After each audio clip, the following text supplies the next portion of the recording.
ఆచి చికెన్ మసాలా. హైదరాబాద్ లో నిర్మాణం జరుగుతున్న సిఎస్ఐఆర్ సైన్స్ ఎక్స్పీరియన్స్ సెంటర్ పనులను ఎంపీ ఈటెల రాజేందర్ తో కలిసి కేంద్ర మంత్రి కిషన్ రెడ్డి పరిశీలించారు. వేగంగా అభివృద్ది చెందుతున్న నగరాల్లో హైదరాబాద్ ఒకటని కిషన్ రెడ్డి అన్నారు. ఈ నగరంలో ఇప్పటికే అనేక కేంద్ర ప్రభుత్వ సంస్థలు పనిచేస్తున్నాయని, ముఖ్యంగా రక్షణ, సైన్స్, ఐటీ, విద్యారంగాలకు సంబంధించి అనేక పరిశోధన సంస్థలు ఇక్కడున్నాయన్నారు. వాటి సరసన ఇప్పుడు నేషనల్ సైన్స్ సెంటర్ కూడా హైదరాబాద్ కు రాబోతుందన్నారు. తార్నాకలో నిర్మాణమవుతున్న ఈ సైన్స్ సెంటర్ హైదరాబాద్ లోని ముఖ్యమైన కేంద్ర ప్రభుత్వ సంస్థలో ఒకటిగా నిలవబోతుందని కిషన్ రెడ్డి పేర్కొన్నారు.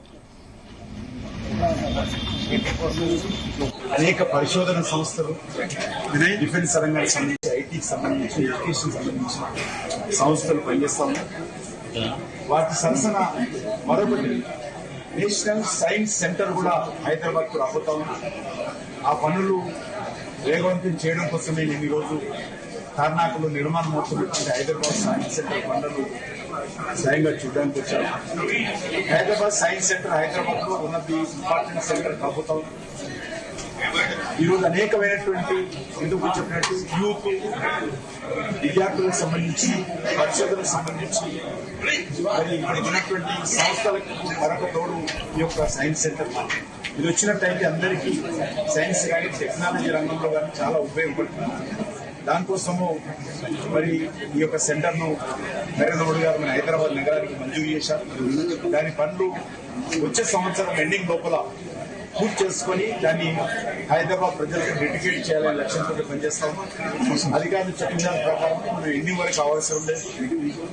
మరి మే, జూన్ లోనే ఈ యొక్క హైదరాబాద్ సైన్స్ సెంటర్ పనులు వచ్చే సంవత్సరం పూర్తి చేస్తామని లక్ష్యంతో వాళ్ళు ఇటీవలని 3 నెలల క్రితం మేము పనులు ప్రారంభించారు.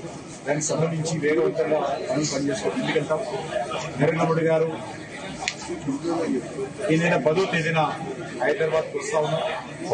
అనేక రకాల అభివృద్ధి జైరాబాద్ ఇండస్ట్రియల్ పార్క్ కావచ్చు, అదేవిధంగా వరంగల్లో ప్రధానమంత్రి మెగా టెక్స్టైల్ కాకతీయ పార్క్ కావచ్చు, జాతీయ రహదారులు కానీ, రైల్వేకి సంబంధించినటువంటి నెట్వర్క్ పెంచేటువంటి కార్యక్రమాలకు అన్నింటినీ కూడా కొన్ని భూమి పూజ చేయబోతా ఉన్నారు, కొన్ని అంకితం చేయబోతా ఉన్నారు. అదేవిధంగా మనకు తెలుసు రానున్న రోజుల్లో కూడా వరంగల్ ఎయిర్పోర్ట్ కానీ, వరంగల్ నిర్మిస్తున్నటువంటి రైల్ మ్యానుఫ్యాక్చరింగ్ యూనిట్ కానీ, హైదరాబాద్ నిర్మాణం జరుగుతున్నటువంటి సికింద్రాబాద్ రైల్వే స్టేషన్ కానీ, నాంపల్లి రైల్వే స్టేషన్ కానీ మా పార్లమెంట్ కాన్స్టిట్యున్సీ. అదేవిధంగా ఈరోజు ట్రైబల్ యూనివర్సిటీ ఏదైతే ములుగులో ప్రారంభించుకుంటున్నాం, దాన్ని కూడా భూమి పూజ త్వరలోనే నెక్స్ట్ రౌండ్ లో వచ్చినప్పుడు వీటిని కూడా ప్రధానమంత్రి గారు వచ్చే 3-4 నెలల లోపల వీటిని కూడా కొన్ని భూమి పూజ చేసుకోవడం, ఎయిమ్స్ లాంటి హాస్పిటల్ ను ప్రారంభించుకోవడం కూడా చేస్తాం.